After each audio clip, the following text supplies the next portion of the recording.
நாம் தியானிக்கும்படி கேட்க போகிற இந்த செய்தியின் தலைப்பு வாருங்கள் என்ற அழைப்பும் போங்கள் என்ற கட்டளையும். குறிப்பெடுக்கிறவர்களுக்காக இப்படி தலைப்புகளையும் குறிப்புகளையும் சொல்வது வழக்கம். மீண்டும் சொல்லுகிறேன், வாருங்கள் என்ற அழைப்பும் போங்கள் என்ற கட்டளையும். லூக்கா 14வது அதிகாரத்தை நாம் வாசிப்போம் என்றால், அங்கே நாம் வாசித்த உவமைக்கு முன்புறத்திலே இயேசு கிறிஸ்து ஒரு பரிசேயன் ஒருவன் வீட்டிலே ராவிருந்துக்காக போயிருக்கிறார். அது ஒரு ஓய்வு நாள். ஆராதனை முடிந்த பிறகு இப்படி பரிசேயர்களும் யூதர்களுடைய தலைவர்களும் முக்கியஸ்தர்களை, போதகர்களை தங்கள் வீடுகளுக்கு விருந்துக்கு அழைப்பது அவர்களுடைய வழக்கமாயிருந்தது. கவனி, அந்த வழக்கத்தின்படி பரிசேயரில் முக்கியமான ஒரு தலைவரின் வீட்டிலே இயேசு போஜனம் பண்ணும்படி போயிருந்தார். ஆனால் அங்கேயோ அவரை கவனிப்பது, அவரை திருப்திப்படுத்துவது என்பதை விட அவரை எதிலாகிலும் சிக்க வைக்கலாமா என்கிற நோக்கம்தான் அங்கே இருந்த பரிசேயர்களுக்கு இருந்தது. நடந்தது விருந்து என்றாலும் அவருக்கு ஒரு வலை விரிக்கப்பட்டிருந்ததை நாம் 14ஆம் அதிகாரத்தின் 2ஆம் வசனத்திலே கவனிக்க முடியும். அங்கே 3 காரியங்கள் நடக்கிறது. நான் கொஞ்சம் வேகமாய் சொல்லிவிட்டு 14ஆம் வசனத்தோடு முடித்து நம்முடைய செய்திக்கு நான் வருகிறேன். கொஞ்சம் கவனிங்கள். லூக்காவை எழுதின இந்த லூக்கா ஒரு மருத்துவர், மெடிக்கல் டாக்டர். என்னை கவனிங்கள். இவர் ஒரு புறஜாதியைச் சேர்ந்தவர், யூதர் அல்ல. எனவே வியாதிகளை குறித்து எழுதுகிற போது இவர் இன்னும் கூட மத்தேயுவை விட, மார்க்குவை விட தெளிவாக எழுதுவதை நீங்கள் லூக்கா நற்செய்தியிலே படிக்க முடியும். லூக்கா இப்படி எழுதுகிற போது 3 காரியங்கள் அந்த விருந்து சாப்பிடுகிற போஜன பந்தியில் நடக்கிறது. நம்பர் 1, இயேசு கிறிஸ்து நீர்க்கோவை வியாதி உள்ள ஒருவனை அழைத்து அவனை அங்கே சுகமாக்குகிறார்.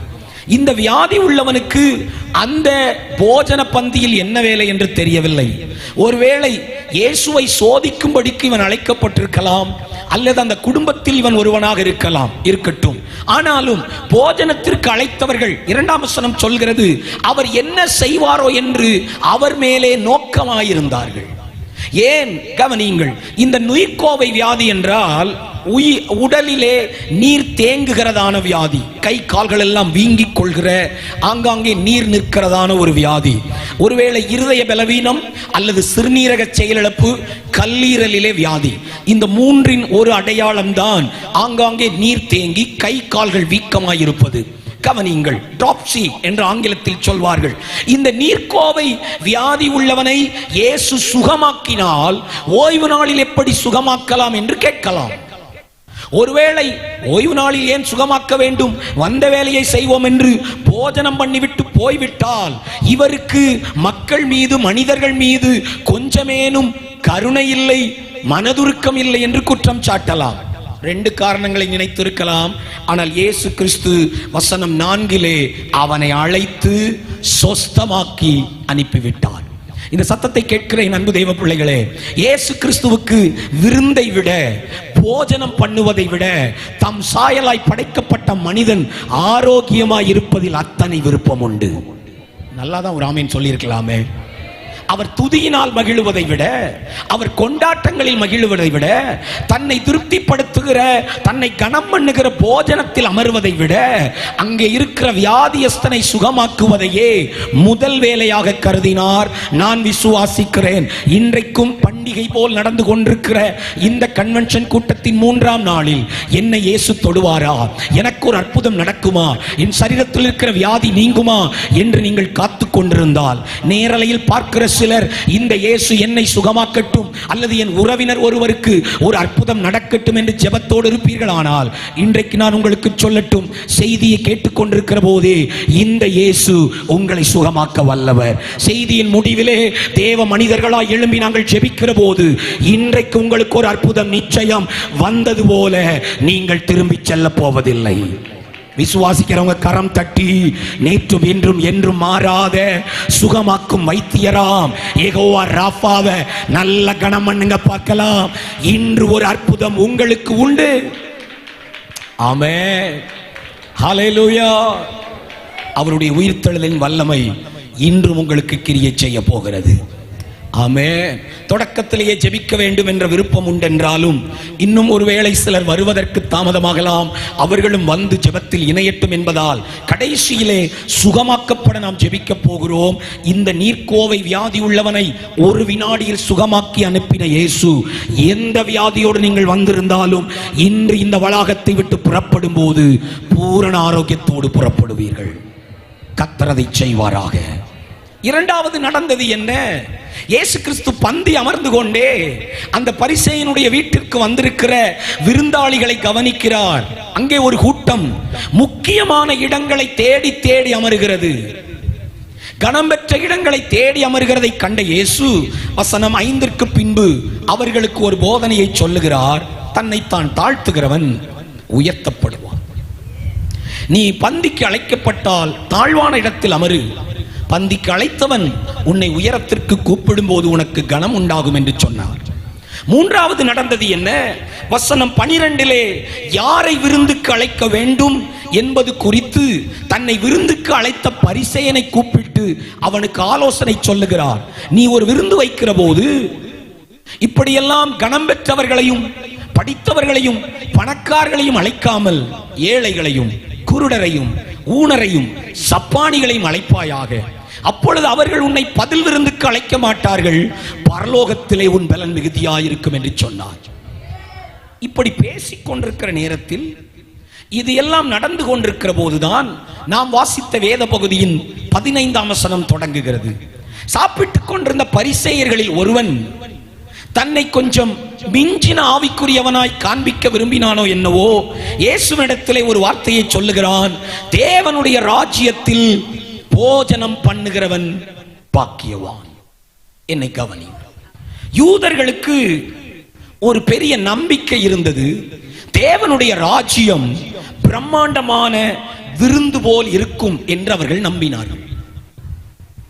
அந்த விருந்திலே தங்களுடைய முற்பிதாக்களாம் ஆபிரகாம் ஈசாக்கு யாக்கோபோடு பரிசுத்தவான்கள் அமர்ந்திருக்கிறதிலே தங்களுக்கும் ஒரு இடம் இருக்கும் என்று அவர்கள் உறுதியாய் விசுவாசித்தார்கள் பரிசேயர்கள்.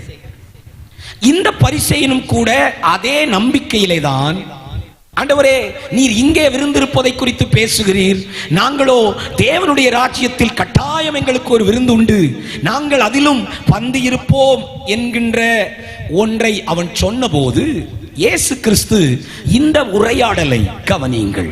இந்த உரையாடலை இவன் கேட்ட ஒரு வார்த்தையை, இவன் சொன்ன அந்த நம்பிக்கையை பயன்படுத்தி கொண்டு யூதர்களுக்கு இருந்த மாய்மாலத்தை, யூதர்களுக்கு இருந்த தவறான நம்பிக்கையை, தாங்கள் தேவனோடு நல்ல உறவில் இல்லை என்றாலும் உறவில் இருப்பது போல காண்பித்துக் கொண்டிருந்த வெளித்தோற்றமான அந்த ஆவிக்குரிய அனுபவத்தை வெளிப்படுத்த ஒரு வாய்ப்பை பயன்படுத்தி கொண்டு ஒரு உவமையை அவர்களுக்கு சொன்னார். அந்த உவமையைத்தான் நாம் வாசித்தோம். என்ன உவமை அது? ஒரு மனுஷன் ஒரு பெரிய விருந்தை ஆயத்தம் பண்ணினான். அநேகருக்கு அழைப்பு தரப்பட்டிருந்தது. ஆனால் விருந்து ஆயத்தம் பண்ணப்பட்ட நேரத்தில் தன்னுடைய வேலைக்காரனை அனுப்பி விருந்து ஆயத்தமாயிருக்கிறது வாருங்கள் என்று அழைத்த போது அவர்கள் எல்லாரும் போக்கு சொல்லத் தொடங்கினார்கள். They all told an excuse. ஒவ்வொருவரும் ஒவ்வொரு போக்கு சொன்னார்கள். அதில் 3 மட்டும் இயேசு குறிப்பிடுகிறார். முதலாம் நபர், நான் ஒரு வயலை வாங்கினேன், அதை போய் பார்க்க போகிறேன். இவன் அதை சொல்கிற போது இரவு நேரம், ஏனென்றால் அழைக்கப்பட்டது ராவிருந்துக்கு. இன்னொரு நபர், நான் 5 ஏர்மாடுகள், அப்படி என்றால் 10 மாடுகளை வாங்கி இருக்கிறேன், நான் அதை கொண்டு போய் உழவு செய்து அதை சோதிக்க வேண்டும் எப்படி அவைகள் இருக்கிறது என்று. மூன்றாவது நபர், நான் இப்போதுதான் திருமணம் செய்தவன், எனவே நான் வர முடியாது என்கிற சாக்கு போக்குகளை இவர்கள் சொன்னபோது அந்த எஜமான் கோபமடைந்து தன்னுடைய வேலைக்காரனை அனுப்பி தெருவில் இருக்கிற வீதிகளில் இருக்கிற அழைக்கப்படாத ஜனத்தால் புறக்கணிக்கப்பட்ட மக்களை விருந்துக்கு அழைத்தான் என்று சொல்லி இயேசு உவமையை முடிக்கிறார். என்னை கவனியுங்கள். இந்த உவமையிலிருந்து 2 முக்கிய சத்தியங்களை பரிசுத்த ஆவியானவர் நமக்கு இந்த இரவிலே கற்றுத் தருவாராக.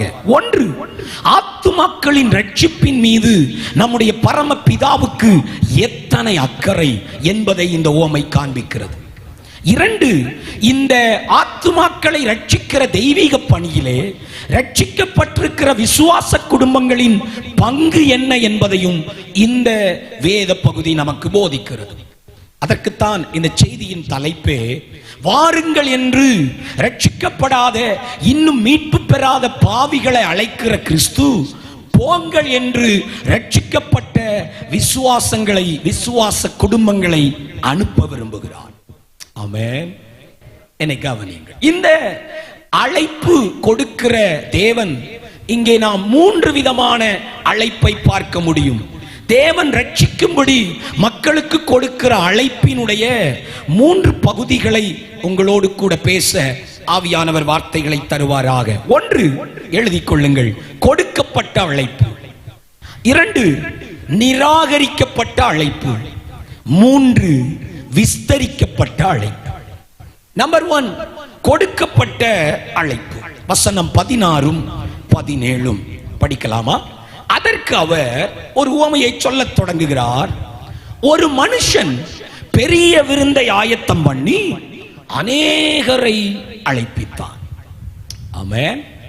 விருந்து வேளையிலே தன் ஊழியக்காரனை நோக்கி, நீ அழைக்கப்பட்டவிடத்தில் போய் எல்லாம் ஆயத்தமாயிருக்கிறது, வாருங்கள் என்று சொல் என்று அவனை அனுப்பினான். நம்பர் 1, ஒரு அழைப்பு கொடுக்கப்பட்டது. இந்த அழைப்பு சிறப்பான அழைப்பு சகோதரா. ஏனென்றால் வேதம் சொல்லுகிறது, இயேசு சொல்கிறார், ஒரு மனுஷன் பெரிய விருந்தை ஆயத்தம் பண்ணி இருந்தான். நம்முடைய ஆண்டவரும் கூட ஒரு பெரிய விருந்தை ஆயத்தம் பண்ணுகிறார். அதுதான் தேவனுடைய ராஜ்யம். அல்லேலூயா. ரட்சிப்பு என்ற விருந்து, அவருடைய ராஜ்யத்தில் பங்கெடுக்கலாம் என்கிற விருந்து. என்னை கவனியுங்கள். ஏன் இது பெரிய விருந்து? ஏனென்றால் சர்வ பூமிக்கும் ஆண்டவராம் பெரிய தேவன் உண்டாக்கின விருந்து. ஏன் இது பெரிய விருந்து? இந்த விருந்துக்காக நம்முடைய பிதாவானவர் செலுத்தின விலைக்கிரயம் மிக பெரியது என்பதால் இது பெரிய விருந்து. ஏன் இது பெரிய விருந்து? உலகத்திலேயே பெரிய ஆசீர்வாதத்திற்கு நடத்துவதால் இந்த விருந்து பெரிய விருந்து. நான் சொல்வது ரட்சிப்பையும் பரம ராஜ்யத்தையும் சொல்லுகிறேன். நாம் அழைக்கப்பட்டவர்கள். அல்லேலூயா. இன்றைக்கும் இந்த வார்த்தையை கேட்டுக்கொண்டிருக்கிற தேவ மக்களே, இன்னும் கிறிஸ்துவை ஏற்றுக்கொள்ளாதிருப்பீர்களானால் உங்களுக்கு சொல்வேன், கிறிஸ்து இன்றும் உங்களுக்கு ரட்சிப்பு என்னும் மாபெரும் விருந்துக்கு ஒரு அழைப்பு கொடுக்கிறார். அல்லேலூயா. அந்த அழைப்பு சிறப்பான ஒன்று. ஆமென். அந்த அழைப்பு ஒரு மனிதனிடத்திலிருந்து வருவதல்ல, அது சர்வலோகத்தையும் சிருஷ்டித்த நம்முடைய பிதாவாம் தேவன் தருகிற அழைப்பு. இந்த அழைப்பினுடைய நோக்கம் என்ன? ஏன் இந்த விருந்து? இந்த விருந்தினுடைய நோக்கம் என்ன என்றால், தன்னுடைய ராஜ்யத்தினுடைய மகிமையை வெளிப்படுத்த இந்த மனிதன் விரும்பி இருக்கிறார். கவனிங்கள், இது உவமை, இது மறைபொருளாய் சொல்லப்பட்டிருந்தாலும் உள்ளே இருக்கிற சத்தியம் நமக்கு சொல்வது என்னவென்றால், தேவன் தம்முடைய மகிமையை வெளிப்படுத்தும்படி ஒரு விருந்தை ஆயத்தம் பண்ணுகிறார். சகோதரா, அந்த விருந்து நீண்ட காலமாய் தயாராகி கொண்டிருக்கிறது. உலகத்தின் எந்த மகிமையோடும் இந்த ராஜ்யம் தரப்போகிற விருந்தை ஒப்பிடவே முடியாது. என்னை கவனியுங்கள். பாவத்தால் உடைந்து கிடக்கிற, பாவத்தால் சீரழிந்து கிடக்கிற இந்த உலகத்திலேயே மாபெரும் விருந்துகளை நினையுங்கள். கிராண்ட் செர்மனிஸ், மிகப்பெரிய விருந்துகள். அந்த விருந்து வீடுகளை நாம் ரசித்திருக்கிறோம், ருசித்திருக்கிறோம், மலைத்திருக்கிறோம். அதை குறித்து நாம் ஆச்சரியப்பட்டிருக்கிறோம். ரொம்ப நல்லா இருந்துச்சு அப்படின்னு பலரிடத்திலும் சொல்லி இருக்கிறோம். இந்த உலகத்தின், பாவ உலகத்தின் விருந்துகள் இத்தனை பிரம்மாண்டம் என்றால் கொஞ்சம் கற்பனை செய்து பாருங்கள். பாவமே இல்லாத அந்த உலகத்திலே, பிசாசே இல்லாத அந்த உலகத்திலே, வியாதிகளோ, பாடுகளோ, வேதனைகளோ, கண்ணீரோ, வருத்தமோ, அலறலின் சத்தமோ இல்லாத அந்த உலகத்தின் ராஜ்யத்தின் விருந்து எத்தனை மகிமையாயிருக்க போகிறது. ஒரு ஆமென் சொல்லுங்களே.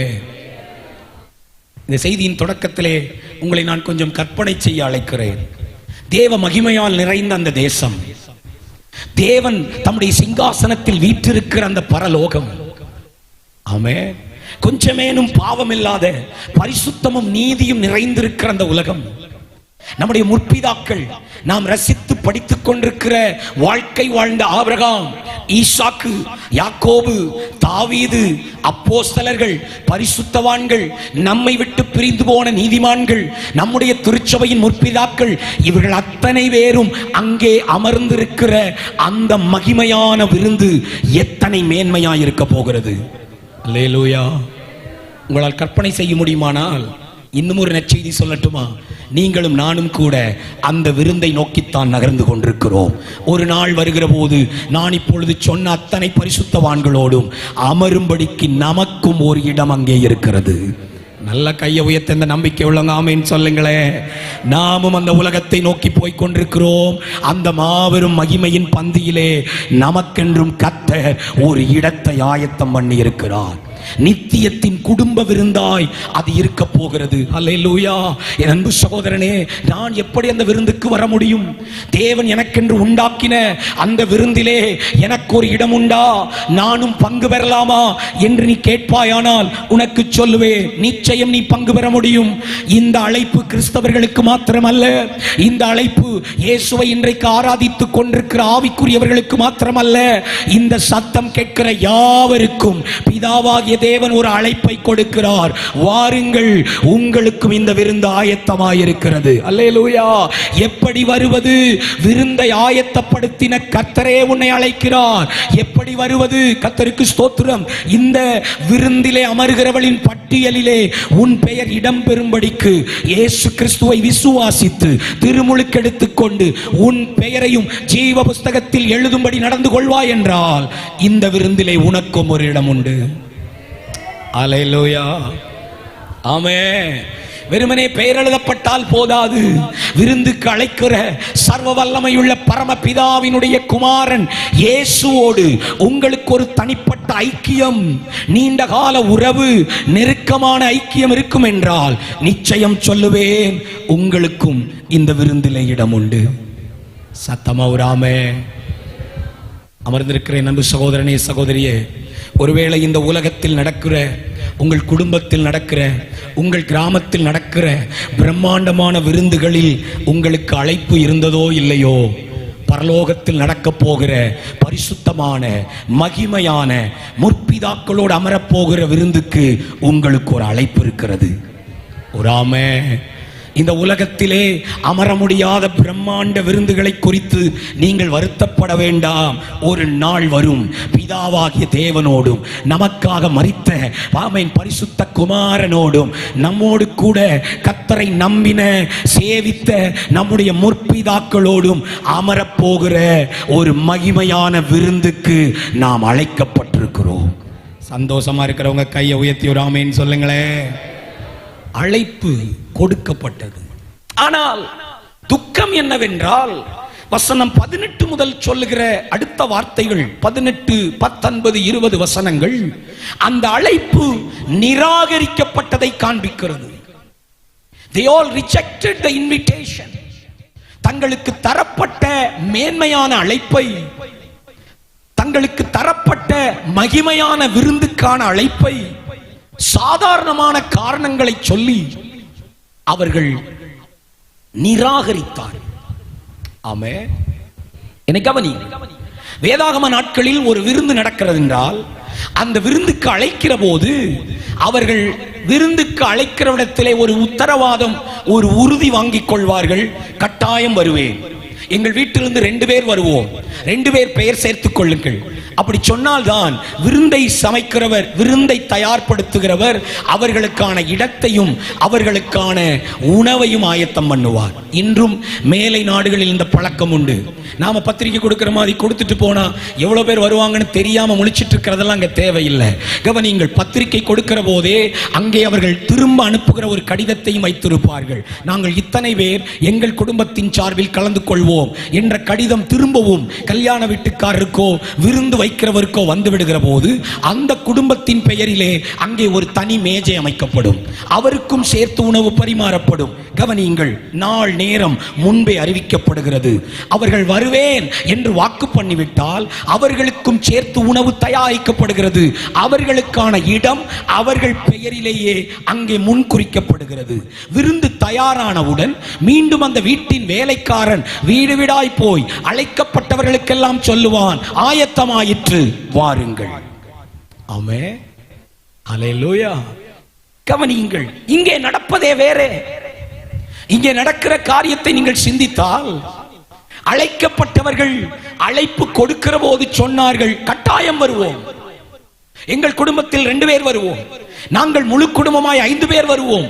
அப்படியெல்லாம் சொன்னவர்கள் விருந்து தயாராகிவிட்டது என்கிற அடுத்த செய்தி வருகிற போது இவர்கள் போக்கு சொல்ல தொடங்கினார்கள். பொய்யால் மூடப்பட்ட சாக்கு போக்குகள். அல்லேலூயா. என்னை கவனியுங்கள், மேசியாவை அனுப்பும் ஆண்டவரே என்று காத்து கொண்டும் கதறிக்கொண்டும் இருந்த இஸ்ரவேலர்கள் பிதாவாகிய தேவன் தம் குமாரனை மேசியாவை அனுப்பிய போது இவர் எங்களுக்கு வேண்டாம் என்று நிராகரித்தார்கள். அது புதிய ஏற்பாட்டின் காலத்தில் நடந்தது. இன்றைக்கும் நடக்கிறது என்ன? ரட்சியும் ஆண்டவரே, என்னை காப்பாற்றும் ஆண்டவரே, என்னை சுகமாக்கும் ஆண்டவரே, பிசாசின் கையில் இருந்து என்னை விடுவியும் ஆண்டவரே, எனக்கும் நித்திய ஜீவன் தாரும் ஆண்டவரே என்று கதறுகிற ஜனம். அப்படி என்றால் வா, விருந்துக்கு வா, கர்த்தராகிய இயேசு கிறிஸ்துவை விசுவாசி, அவருடைய பிள்ளையாய் நீ மாறு, அவரை உன் சொந்த இரட்சகராய் ஏற்றுக்கொள், மூழ்கி ஞானஸ்நானம் பெறு அப்படின்னு சொன்னா, இல்லை ஆண்டவரே.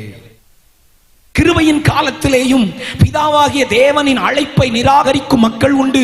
ஆனால் இன்றைக்கு பரிசுத்த ஆவியானவருடைய ஏக்கமும் தவிப்பும் என்ன தெரியுமா? இந்த சத்தம் கேட்கிற ஒரு நபராகிலும் அந்த மாபெரும் ஆமென் மகிமையின் அழைப்பை நிராகரித்து விடக்கூடாது. ஒரு அல்லேலூயா சொல்லுங்களேன்.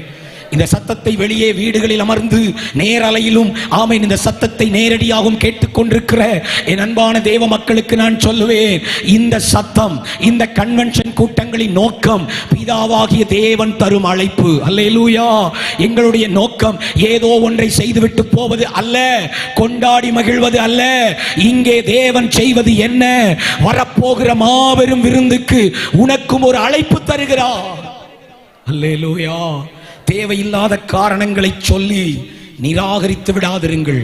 எப்படி அவர் ஆயத்தப்படுத்துகிறார் சகோதரா. 2000 ஆண்டுகளாகியும் கிருபையின் காலத்திலே அவர் உனக்கும் ஒரு விருந்தை ஆயத்தப்படுத்துகிறார். எப்படி? தன் சொந்த குமாரனை சிலுவையிலே மரிப்பதற்காக அனுப்பினார். சிலுவையின் இரத்தத்தினால் உலகத்தின் பாவங்களை அவர் மன்னித்தார். மன்னித்தது மாத்திரமல்ல, இன்றைக்கும் தம்முடைய பரிசுத்த ஆவியானவரை நம்மிடத்தில் அனுப்பி நம்மோடு கூட பேசுகிறார். இருதய கதவுகள் தட்டப்படுகிறது, வந்துவிடு, ஒரு மாபெரும் விருந்து இருக்கிறது, வந்துவிடு. நீ ஏன் பட்டினியாய் இருக்க வேண்டும்? நீ ஏன் பசியோடு இருக்க வேண்டும்? நீ ஏன் வருத்தத்தில் இருக்க வேண்டும்? நீ ஏன் வியாதியோடு இருக்க வேண்டும்? முன்னோரின் சாப கட்டுகளில் நீ ஏன் சிக்குண்டிருக்க வேண்டும்? நான் உனக்கு மகிமையான விருந்து வைத்திருக்கிறேன் என்கிற அழைப்பின் சத்தம் கேட்கிறது. நிராகரித்து விடாதீர்கள். ஆமென். இவர்கள் சொன்ன 3 சாக்கு போக்குகளையும் கொஞ்சம் கவனிக்கிறீர்களா? There were 3 excuses.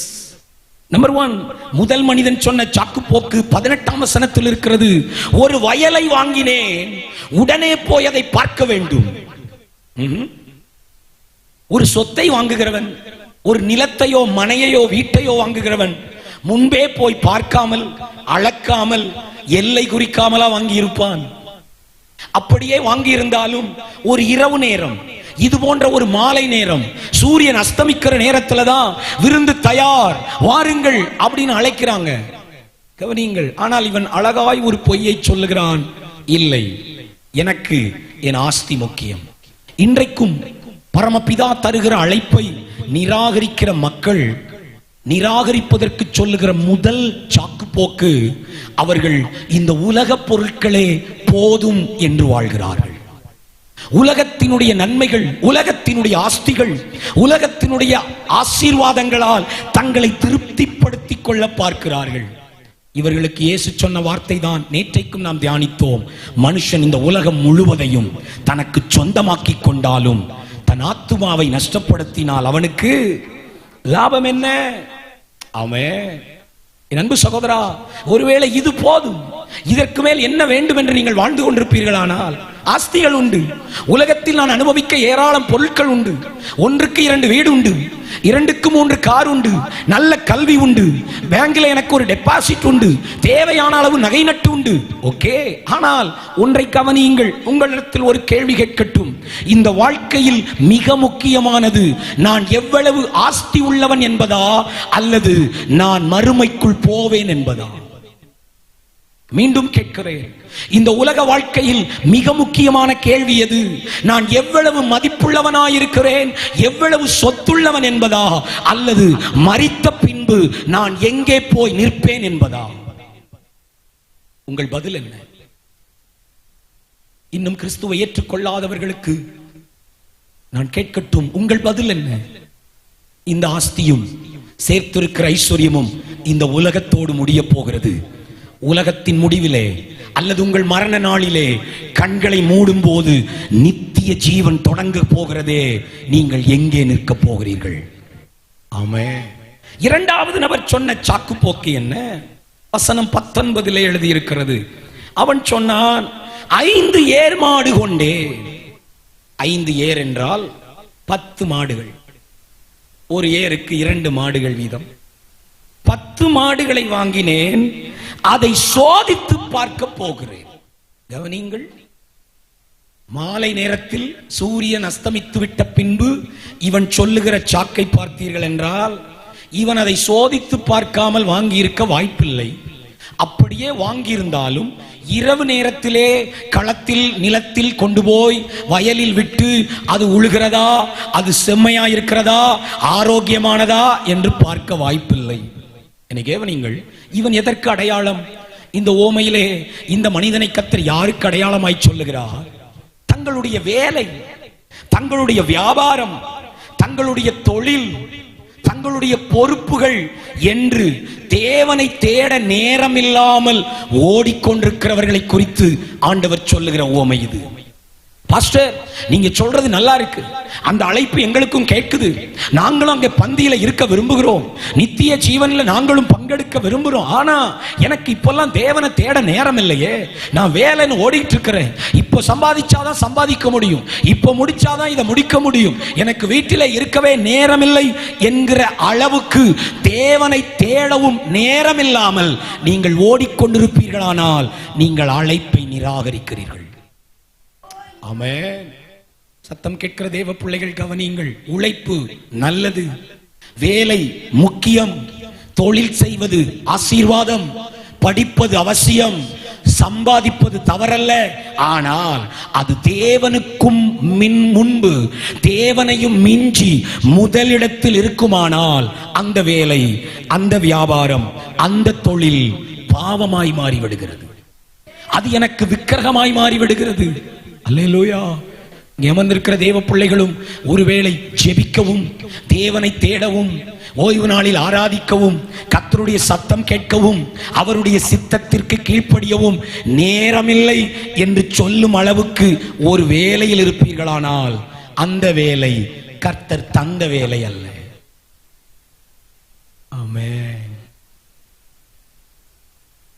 வருத்தப்படாதீர்கள், சத்தியத்தை சொல்லுகிறேன் மீண்டும் ஒரு தடவை கூட. தேவன் தம்மை விட்டு விலகச் செய்கிற எந்த வேலையையும், தம்மை விட்டு விலக பண்ணுகிற எந்த வியாபாரத்தையும், தம்மை விட்டு விலக பண்ணுகிற எந்த பிசினஸையும் கர்த்தர் தம்முடைய ஜனங்களுக்கு ஒருபோதும் தருவதே இல்லை. அல்லேலூயா. அவரை மறக்கச் செய்கிற அளவுக்கு, கர்த்தரை முன்வைக்க முடியாத அளவுக்கு, ரட்சிப்புக்கு செவி கொடுக்க முடியாத அளவுக்கு, அவரை பின்பற்ற முடியாத அளவுக்கு ஒரு வேலை இருக்கும் என்றால் அந்த வேலை நம்மை ஆசீர்வாதத்திற்கல்ல, அந்த வேலை நம்மை அந்தகாரத்திற்கே நடத்தும். மூன்றாவது நபர் சொன்ன சாக்கு போக்கு இன்னும் வித்தியாசம். வசனம் 20. வேறொருவன், பெண்ணை விவாகம் பண்ணினேன், அதனால் நான் வரக்கூடாது. புதிதாக திருமணமானவன், கவனிங்கள், இவனுடைய திருமணம் திடீரென்று நடக்க வாய்ப்பில்லை, அல்லது விருந்தும் திடீரென்று வர வாய்ப்பில்லை. முன்பே திட்டமிடப்பட்டவைதான், எளிதாக போகலாம். இன்னும் சொல்லணும்னா புதிதாய் திருமணமான தன் புது மனைவியோடு சந்தோஷமாய் விருந்துக்கு போயிருக்க முடியும். ஆனால் இவன் நிராகரிக்கிறதற்கு மூன்றாம் காரணம் என்ன அப்படின்னா, தன்னுடைய வாழ்க்கையினுடைய எதிர்காலம், நம்பிக்கை, நித்தியத்தை விட தன்னுடைய உறவுகளுக்கு முக்கியத்துவம் தந்தான். ஆமே, இவன் கண்களுக்கு முன்பு உறவுகள் வந்து போகிறது. சரிதான், அழைப்பு முக்கியம்தான், விருந்து முக்கியம்தான், கர்த்தர் கொடுக்கிற ரட்சிப்பு முக்கியம்தான், நித்தியம் முக்கியம்தான். ஆனால் நான் கிறிஸ்துவிடம் வருவதால் என்னுடைய குடும்பம் என்ன சொல்லுமோ, நான் கிறிஸ்துவை ஏற்றுக்கொள்வதால் என்னுடைய நண்பர்கள் என்ன சொல்வார்களோ, நான் கிறிஸ்துவிடம் வருவதால் என் ஊர் மக்கள் என்னை பழிப்பார்களோ. ஆமே, தன்னுடைய சிறு வட்டத்தின் உறவுகளுக்காக மாபெரும் விருந்தை இழக்க துணிந்த மனிதன் இவன். இன்றைக்கும் இந்த வார்த்தையை கேட்கிற தேவ பிள்ளைகளே, உங்களில் யாராகிலும் தேவன் விருந்துக்கென்று அழைக்கிற போது, தேவன் நித்தியத்திற்கென்று அழைக்கிற போது, தேவன் தாம் வைத்திருக்கிறதான மகிமையான மேன்மையான ஆவிக்குரிய ஆசீர்வாதங்களுக்கு அழைக்கிற போது, உங்கள் கண்களுக்கு முன்பு உறவுகள் என்ன சொல்லும், என் குடும்பம் என்ன சொல்லும் என்பது வந்து போகுமானால் நீங்கள் மகிமையான விருந்தை நிராகரிக்கிறீர்கள். ஆமென், அல்லேலூயா. என்னை கவனியுங்கள். உங்களிடம் பலம் இருக்கும் வரை, பணம் இருக்கும் வரை, நல்ல வேலை இருக்கும் வரை, நீங்கள் சொந்த கால்களில் நிற்கும் வரை, அல்லது நீங்கள் கொடுத்து உதவும் வரை, உடன் இருக்கிற உறவுகள் எல்லாம் நித்தியத்திற்காக நீங்கள் போக முடியாமல் இருக்கிற போது உதவ முடியாது என்பதை நினைவில் வைத்துக் கொள்ளுங்கள். கடைசி வரை தொடரப்போகிற உறவு கிறிஸ்துவின் உறவு மட்டுமே. அல்லேலூயா சொல்லுங்களேன். மற்ற எல்லாம் மாறக்கூடியது. அது எல்லாம் அழகு மாறும் போது மாறும், அறிவு குறையும் போது மாறும், பணம் இல்லை என்றால் மாறும், செல்வம் விட்டு போனால் மாறும், சொத்துக்களை தரமாட்டேன் என்று சொல்லி பாருங்கள் மாறும். ஒரே ஒரு நாள் உதவ செய்ய முடியாத நிலையில் இருக்கிறேன்னு சொல்லி பாருங்க, அந்த மனிதனுடைய அன்பு மாறும். ஆனால் என்றென்றும் மாறாமல் கடைசி வரைக்கும் நம்மோடு வரப்போகிற உறவு கிறிஸ்துவின் உறவு மாத்திரமே. அது நிலையானது, அது நிரந்தரமானது. நிரந்தரமான அந்த உறவை நிலையற்ற உறவுகளுக்காக இழந்து விடாதீர்கள். இந்த மூன்று பேரும் சொன்ன காரணங்களில் ஒன்று கூட நியாயமானது அல்ல. இந்த மூன்று பேரும் சொன்ன காரணங்களில் ஒன்று கூட அழைப்பை நிராகரிப்பதற்கு ஏற்றது அல்ல. ஆமே, நான் இப்படி சொல்லட்டும்.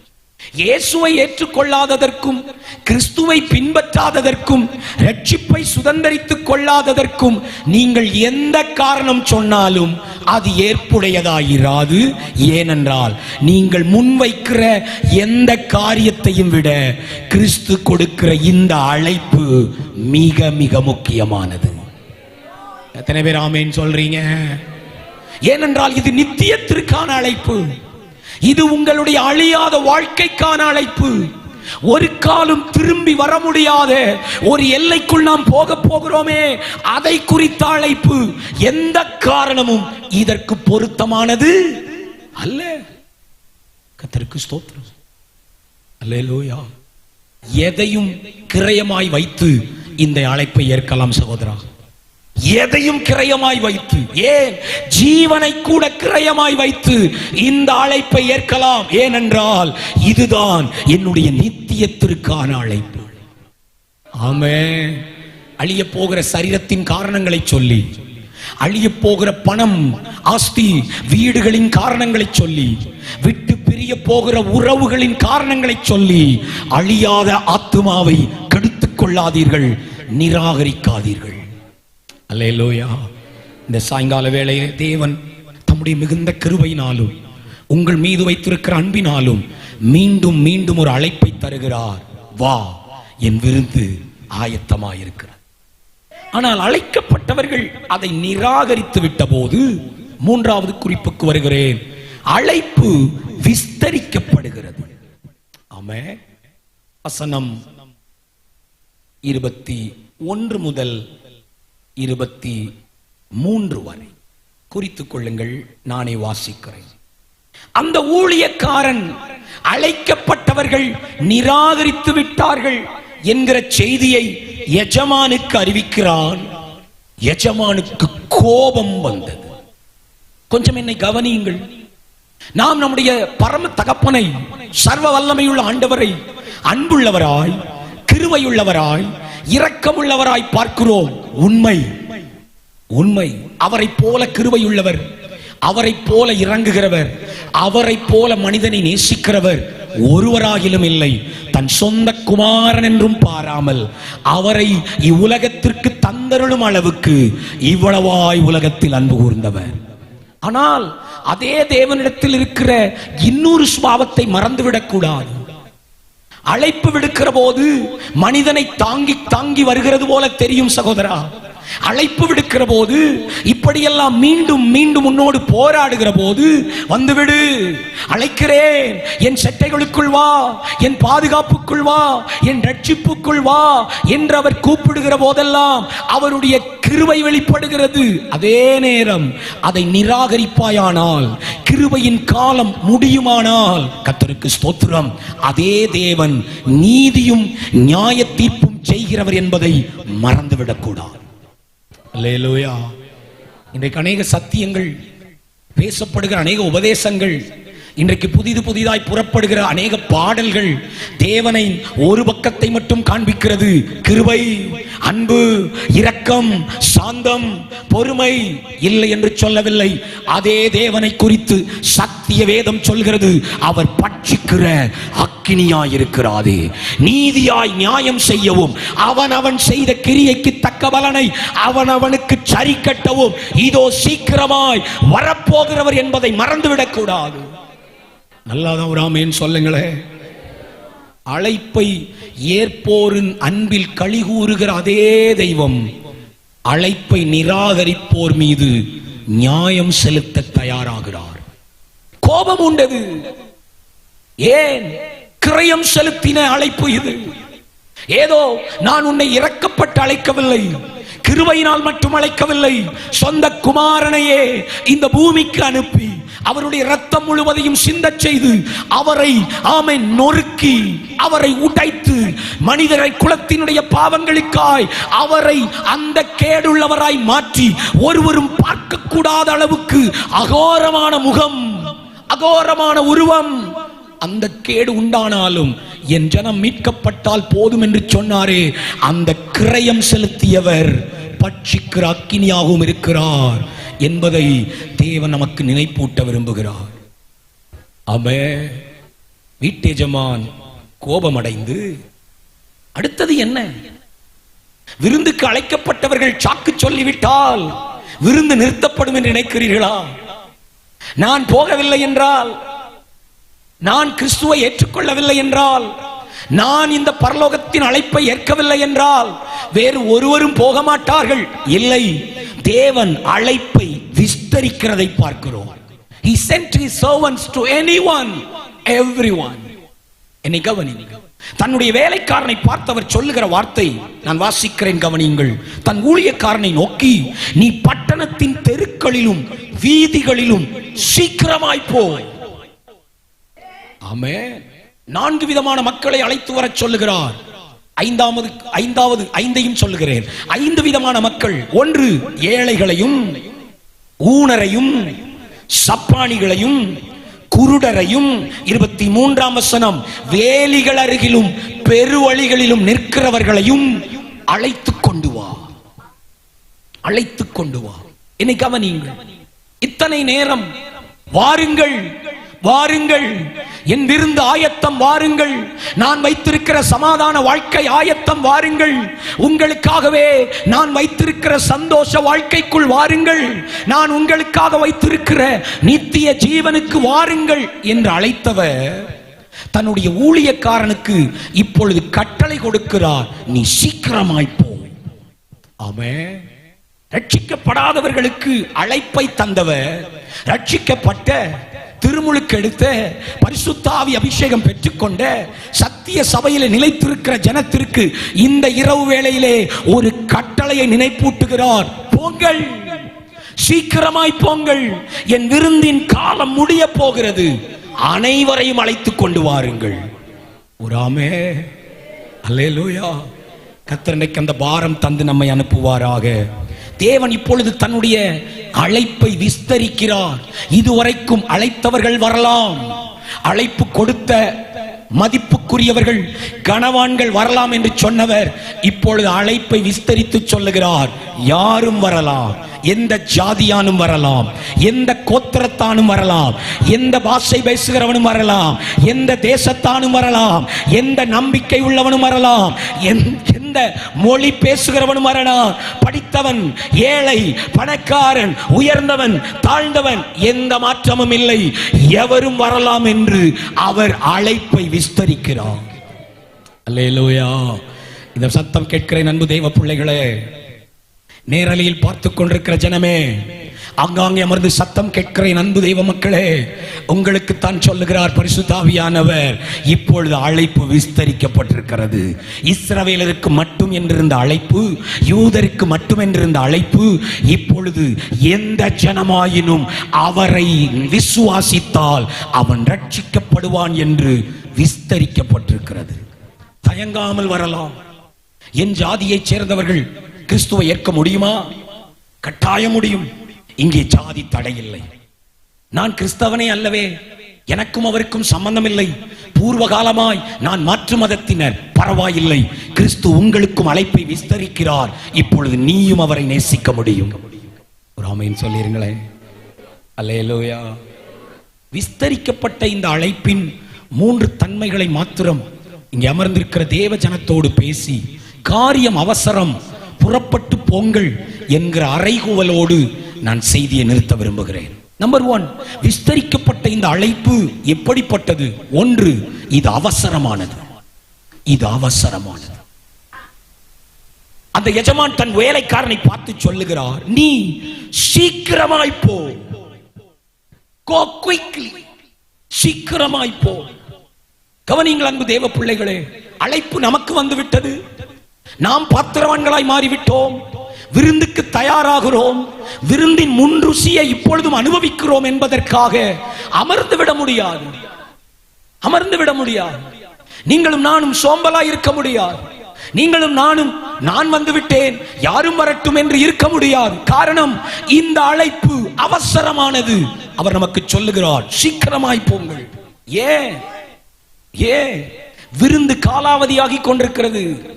இங்கே உருவாக்கப்பட்ட உணவுகள் கெட்டு போகலாம். நீ சீக்கிரமாய் போ, காலம் இனி செல்லாது. ஆமென். நாட்கள் குறுகி கொண்டிருக்கிறது. அன்பு தேவ பிள்ளைகளே, விருந்துக்கான காலமும் நெருங்கி வருகிறது. மனிதனுடைய ஜீவனும் கொஞ்ச காலமே உண்டு என்பதால் ஆண்டவர் சொல்லுகிறார், விருந்தும் காத்திருக்காது, மனிதனுடைய ஜீவனும் நிலைத்திருக்காது. ராஜாவின் காரியம் அவசரம். சீக்கிரமாய் போங்கள். எல்லாருக்கும் நான் விஸ்தரித்திருக்கிற இந்த அழைப்பை அவர்களுக்கு போய் சொல்லுங்கள். ராஜா அழைக்கிறார் என்று சொல்லுங்கள். ராஜாவின் விருந்துக்கு வா என்று சொல்லுங்கள். அல்லேலூயா. விருந்து குறித்து அழைப்பதும் அறிவிப்பதும் நம்மேல் விழுந்த கடமை. பவுல் எழுதுகிறார், சுவிசேஷத்தை அறிவிப்பது என் மேல் விழுந்த கடமை. நான் அதை செய்யாவிட்டால் எனக்கு ஐயோ. ஆமென். கர்த்தர் நல்லவர். சகோதரியே, நாம் எத்தனை பேருக்கு அறிவித்திருக்கிறோம்? ரட்சிக்கப்பட்டு பல ஆண்டுகள் ஆயிற்று. யாருக்காகிலும் அழைப்பு கொடுத்தோமா? வாருங்கள், என்னோடு கூட கிறிஸ்துவிடம் வாருங்கள், என்னோடு கூட ஆவிக்குரிய திருச்சபைக்கு வாருங்கள். நான் பெற்றிருக்கிற இந்த மகிழ்ச்சியான விருந்தில் நீங்களும் பங்கெடுங்கள். ஒரு மாபெரும் மகிமையான விருந்துக்கு போகிறேன். அந்த விருந்தின் முன்ரசியை என் சபையில் இப்பொழுதே நான் அனுபவிக்கிறேன். அங்கே பார்க்க போகிற மகிமையை இங்கேயே நான் ருசித்துக் கொண்டிருக்கிறேன். அங்கே கிடைக்க போகிற ஆரோக்கியத்தை இங்கேயே நான் அனுபவித்துக் கொண்டிருக்கிறேன். அங்கே இருக்கிற மாபெரும் வெளிச்சத்தை இப்பொழுதே நான் பெற்றிருக்கிறேன். அழைத்திருக்கிறீர்களா? ஆண்டவர் இன்றைக்கு நமக்கு ஒரு அர்ஜென்ட்டான சென்ஸ, ஒரு அவசர உணர்வை உண்டாக்க விரும்புகிறார். அவசரமாய் போ, சீக்கிரமாய் போ. கர்த்தர் தம்முடைய ஜனத்தை பாரப்படுத்துவாராக. ஒரு சுவிசேஷகர் இப்படி எழுதியிருக்கிறார், சுவிசேஷம் அறிவிப்பது என்பது ஒரு பிச்சைக்காரன் இன்னொரு பிச்சைக்காரனிடம் ரொட்டி எங்கே கிடைக்கிறது என்று சொல்வது. அல்லேலூயா. இங்கதான் இருக்கீங்களா? இன்னொரு தடவை சொல்றேன். சுவிசேஷம் அறிவிக்கிறதுனா நம்ம ஏதோ பெரிய வேலை, அதுக்கு தானே பாஸ்டர்ஸ் இருக்காங்க, ஊழியக்காரம்மா இருக்காங்க. இல்ல, அது யாரோட வேலை? அது எப்படியா? அவர் அழகா எழுதுறார், ஒரு பிச்சைக்காரன், நான் என்னைய சொல்லிடுறேன், இந்த பிச்சைக்காரன் இன்னொரு பிச்சைக்காரன் போய் ரொட்டி இங்கே கிடைக்கிறது, நான் வாங்கிட்டேன், நீயும் போனா கிடைக்கும்னு சொல்றதுதான் சுவிசேஷம் அறிவித்தல். எனக்கு ரொட்டி கிடைச்சிட்டு என் வயிறு நிரம்பிட்டு என் பிள்ளை குட்டிக்கெல்லாம் எடுத்துக்கிட்டேன், நான் கிளம்புறேன் இல்ல. தெருவில் போற போதே பிச்சை எடுத்து கொண்டிருக்கிறவளுக்கு சொல்லிட்டே போனோம், ரொட்டி இங்க கிடைக்குது, சுகம் இங்க கிடைக்குது, சமாதானம் இந்த விரிவெள கிருபாசனத்துல கிடைக்குது, நீ கேடுகிற ஆரோக்கியம் அந்த ஜெபத்துல கிடைக்குது. சொல்லிக்கொண்டே போவதுதான் சுவிசேஷம். ஆமென் சொல்லுங்களேன். மார்க் 16:15, மத்தேயு 28:18, 19, 20, அப்போஸ்தலர் 1:8 எல்லாம் கிறிஸ்து நமக்கு கொடுக்கிற கட்டளை. புறப்பட்டு போங்கள், சகல ஜாதிகளையும் சீஷராக்குங்கள், பிதா குமாரன் பரிசுத்தாவி நாமத்தில் அவர்களுக்கு திருமுழுக்கு கொடுங்கள், அவர்களை போதித்து சத்தியத்தில் நிலைநிறுத்துங்கள். கட்டளை. பரிசுத்த ஆவி உங்களிடத்தில் வரும்போது நீங்கள் பலனடைந்து நீங்களே விருந்து சாப்பிட்டு கொழுத்து கன்று போல் இருப்பீர்கள். அப்படியா? அப்படிதானே வாழ்ந்துட்டு இருக்கிறோம். பரிசுத்த ஆவி கிடைத்தது எனக்காக, பரலோகம் திறந்தது எனக்காக, கிறிஸ்து மரித்தது எனக்காக, சபையில் சேர்ந்தது எனக்காக, பிரசங்கம் நன்றாயிருந்தது எனக்காக, கன்வென்ஷன் சூப்பர் எனக்காக. பரிசுத்த ஆவி உங்களிடத்தில் வரும்போது நீங்கள் பலனடைந்து எருசலேமிலும் யூதேயாவிலும் சமாரியாவிலும் உலகத்தின் கடைசி வரைக்கும் எனக்கு சாட்சிகளாயிருப்பீர்கள். சொல்லி இருக்கமா பிரதர்? ஒரு முறை ஒரே ஒரு நபருக்காவது நீங்கள் ரட்சிக்கப்பட்ட அனுபவத்தை சொல்லி இருக்கிறீர்களா? தேவையுள்ள ஒருவரிடத்திலாகிலும் உங்களிடத்தில் துக்கத்தோடு சொன்ன காரியங்களை பகிர்ந்து கொண்ட ஒரு சகோதரியிடம், அழுது கொண்டிருந்த ஒரு சகோதரனிடம், என்ன செய்ய போகிறேன் என்று திக்கு தெரியாமல் நின்று கொண்டிருந்த ஒரு குடும்பத்திடம் போய், இயேசு நல்லவர், என்னை அழைத்தார், என்னை ஆரோக்கியமாக்கினார், உனக்கும் செய்வார் என்று அழைப்பை கொடுத்திருக்கிறீர்களா? தேவன் சொல்லுகிறார், சீக்கிரமாய் போ, காலம் இனி செல்லாது, விருந்து நெருங்கிக் கொண்டிருக்கிறது, பரலோகம் நெருங்கிக் கொண்டிருக்கிறது, அந்த நாள் வெகு சீக்கிரத்தில் வரப்போகிறது, அதுவும் நெருங்குகிறது, மனித வாழ்வும் நெருங்குகிறது. தாமதியாமல் சீக்கிரமாய் போ. நம்பர் 2, இந்த அழைப்பினுடைய இரண்டாவது குணம் என்ன? அதே வசனம் 21, நீ பட்டணத்தின் தெருக்களிலும் வீதிகளிலும் சீக்கிரமாய் போய். நம்பர் 2, ஏழைகளையும் ஊனரையும் சப்பானிகளையும் குருடரையும் இங்கே கூட்டிக் கொண்டு வா. இந்த அழைப்பினுடைய இரண்டாவது விதம், தன்மை என்ன? இது எல்லாருக்குமான அழைப்பு. முதலில் சொன்னேன், இது அவசர அழைப்பு. 2, இது யாவருக்கும் பொதுவான அழைப்பு. ஒரு ஆமே வேலைக்காரனை பார்த்து சொல்லுகிறார், சகோதரா, நீ குறிப்பிட்ட இந்த மக்களிடம் மட்டும் போ, இந்த தெருவுக்கு மட்டும் போ, இந்த காலனிக்கு மட்டும் போ, இந்த கிராமத்துக்கு மட்டும் போ, இந்த இனத்திடம் போ, இந்த மொழியிடம் போ. இல்லை, அவர் சொல்லுகிறார், நீ தெருவிலே போ, வீதிகளில் போ, பார்க்கிற யாவரையும் அழைத்துக் கொண்டு வா. அவர்களுக்கும் எனக்கும் சம்பந்தமே இல்லை, இருக்கட்டும். அவர்கள் உம்மை பற்றி அறிந்ததே இல்லை, இருக்கட்டும். அவர்கள் உம்மை ஒரு முறை கூட பார்த்ததே இல்லை, இருக்கட்டும். உம்முடைய பெயர் கூட அவர்களுக்கு தெரியாது, இருக்கட்டும். இந்த அழைப்பு யாவருக்கும் கொடுக்கிறேன், கண்ணில் காண்கிற யாவரையும் கூட்டிக் கொண்டு வா. ஹல்லேலூயா. கர்த்தர் நல்லவர். சமுதாயத்தில் புறக்கணிக்கப்பட்டிருக்கலாம், ஒதுக்கப்பட்டிருக்கலாம், உடைந்து கிடக்கலாம், மறக்கப்பட்டிருக்கலாம், அவர்கள் கிறிஸ்துவுக்கு சற்றும் சம்பந்தமில்லாதவர்களாய் இருக்கலாம். ஆனால் அழைப்பு யாவருக்குமானது. அவர் 5 கூட்டங்களை சொல்லுகிறார். நம்பர் 1, ஏழைகளிடம் போ. ஏன்? அவர்கள்தான் எனக்கு திருப்பி செலுத்த முடியாதவர்கள், ஏழைகள் தான் இந்த விருந்துக்கு பதிலாய் எனக்கு விருந்து வைக்க முடியாதவர்கள். அதுதான் கிருபை என்று சொன்னோம். அல்லேலூயா. நேற்று காலையிலே தியானித்தோம். கிருபை என்றால் என்ன? நான் அவருக்கு திருப்பி செலுத்த முடியாத அளவுக்கு அவர் எனக்கு தருகிற ஈவு. ஆண்டவர் இன்றைக்கும் சொல்லுகிறார், இந்த சத்தம் கேட்கிற தேவ பிள்ளைகளே, என்கிட்ட எதுவுமே இல்லை, அந்த கடவுளுக்கு நான் எதை கொடுப்பேன்? அந்த இயேசுவுக்கு நான் என்ன செலுத்துவேன்? என்னால் அவர் செய்ததற்கு எதுவும் செலுத்த முடியாது. ஆம், உங்களைத்தான் அவர் அழைக்கிறார். நீ திரும்ப செலுத்த பலமற்றவனாயிருந்தாலும் கிருபையால் உனக்கு ரட்சிப்பு தர அவர் தயாராயிருக்கிறார். இரண்டாவதாய் ஊனரிடம் போ என்கிறார். ஊனர்கள் broken people, சில உறுப்புகள் இல்லாதவர்கள், சில அவயவங்கள் இல்லாதவர்கள், மக்கள் அவர்களை பயன்படுத்த முடியாமல் ஒதுக்கிவிட்டவர்கள். இவனை வைத்திருப்பது நமக்கு தான் பாரம், இவன் எங்கேயாகிலும் போகட்டும் என்று விட்டுவிடப்பட்ட மக்கள், அல்லது ஆவிக்குரிய ரீதியாய் ஊனமுற்றவர்கள், பாவத்தை விட முடியாமல் தவிக்கிறவர்கள், சாபக்கட்டுகள் சிக்குண்டவர்கள், எழும்ப முடியாமல் அமர்ந்திருக்கிறவர்கள். ஆண்டவர் சொல்லுகிறார், தேடிப்போ. அவர்கள் ஊனராய் இருந்தாலும், எனக்கு அவர்கள் உதவ முடியாதென்றாலும், எனக்கு அவர்கள் எதுவும் நன்மை செய்ய முடியாதென்றாலும், ஏதோ ஒன்றில் கட்டப்பட்டிருந்தாலும் கொண்டு வா. அவர்களுக்கும் இந்த அழைப்பு பொருந்தும். மூன்றாவது நபர், சப்பானிகளை அழை. ஆமென். குறிப்பிட்டு சொல்லுகிறார், யார் இவர்கள்? தாங்களாய் வர முடியாதவர்கள். ஏதோ ஒன்று இவர்களை தடுக்கிறது சகோதரா, ஏதோ ஒன்று இவர்களை பிடித்து வைக்கிறது. இவர்களுக்கு பிறருடைய உதவி தேவைப்படுகிறது. முடங்கி கிடப்பவர்கள், திமிர்வாதக்காரர்களாய், ஒரு பக்கம் மட்டும் நடக்க முடியாதவர்களாய். மார்க் 2ஆம் அதிகாரத்தில் இயேசுவிடத்திலே 4 நண்பர்கள் ஒரு திமிர்வாதக்காரனை தூக்கி கொண்டு வந்தார்கள்.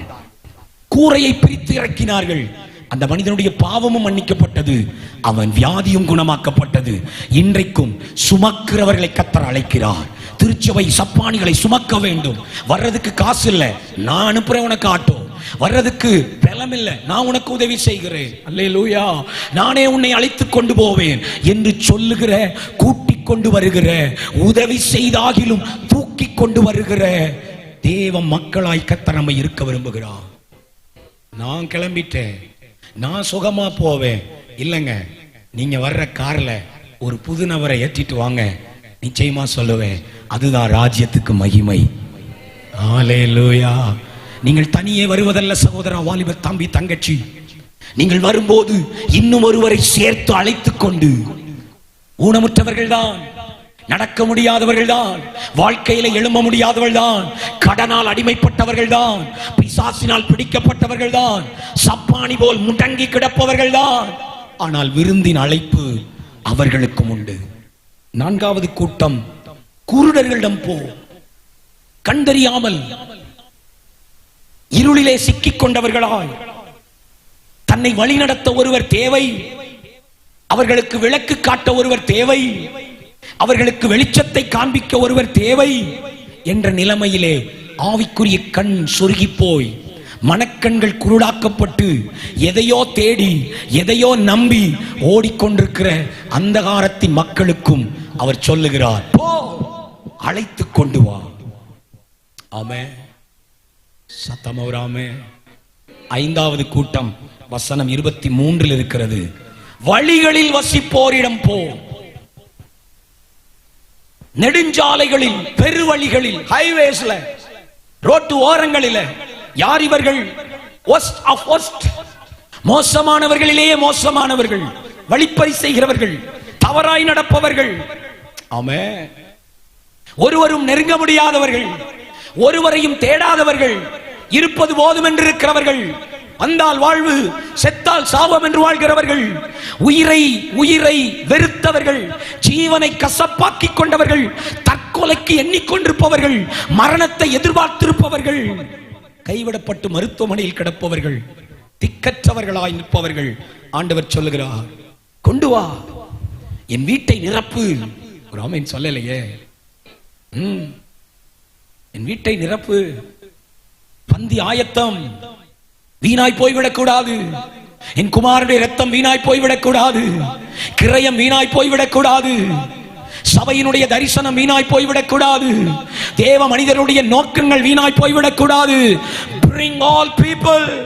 ஒட்டு மொத்தத்தில் சொல்லட்டுமா, நீ தெருவில் போ, meet everyone, meet everyone, எல்லாரையும் சந்தி, யாராயிருந்தாலும் அழைத்துக் கொண்டு வா, எங்கும் போ, எல்லாருக்கும் அழைப்பு கொடு. இந்த அழைப்பு யாவருக்குமானது. ஒரு ஆமே. நம்பர் 3, இந்த அழைப்பினுடைய மூன்றாவது தன்மை, இது சவாலான அழைப்பு.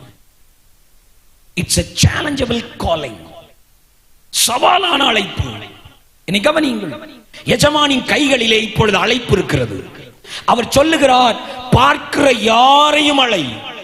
அடுத்த வார்த்தை தான், என் வீடு நிரம்பும்படி வருந்தி கூட்டிக் கொண்டு வா. It may be painful, it may be stressful. நீ அவர்களை அழைப்பதால் எதிர்ப்பு வரும், நீ அவர்களை அழைப்பதால் உனக்கு சோர்வு வரும்.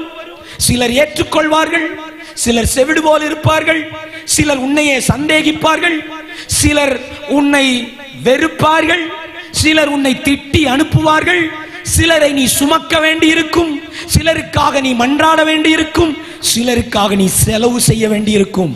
பிரயாசம் இருக்கும், அலைச்சல் இருக்கும், கண் விழிப்பு இருக்கும், பணச்செலவு இருக்கும், பெட்ரோல் செலவும் இருக்கும்.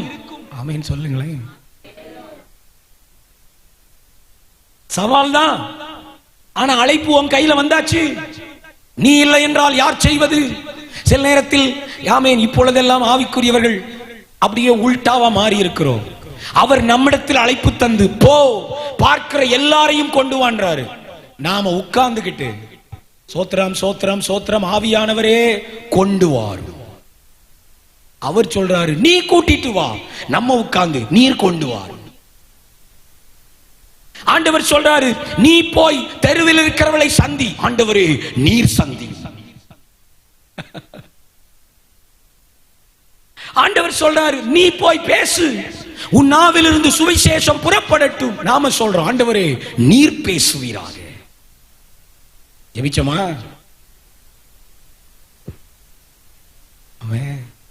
இல்லை. சுவிசேஷம் என்பது இனி பரிசுத்த ஆவியானவர் அறிவிக்க மாட்டார். அறிவித்ததாக வேதம் நமக்கு சத்தியம் சொல்லவில்லை. ஆவியானுடைய வேலை என்ன தெரியுமா? உங்களை எழுப்பி யாரிடம் அனுப்ப வேண்டுமோ அவரிடம் நடத்துவார். யாரிடம் நீங்கள் பேசுகிறீர்களோ அவர்கள் இருதயத்தை திறப்பார். அதுதான் அவருடைய பணி. அவர் நேரில் போய் இனி நற்செய்தி அறிவிக்க போவது இல்லை. அப்போஸ்தலனாகிய பவுலையும் பர்னபாவையும் நான் அழைத்த ஊழியத்திற்காக பிரித்து விடுங்கள் என்று ஆவியானவர் திருவுளம் பற்றினார். அது அவர் வேலை. ஆனா புறப்பட்டு போக வேண்டியது நம்ம வேலை.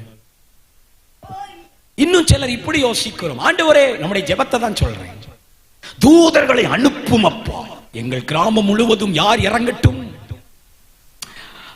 சொல்லுங்க. அதுவும் சும்மா இல்ல, பட்டயமேந்தி இறங்கட்டும். பயங்காட்டுறதுக்கா? இறங்கட்டும் ஆண்டவரே, வீடு வீடாய் தட்டட்டும் ஆண்டவரே. நான் காதுல கேட்டதான் சொல்றேன், சும்மா கற்பனையா சொல்லல.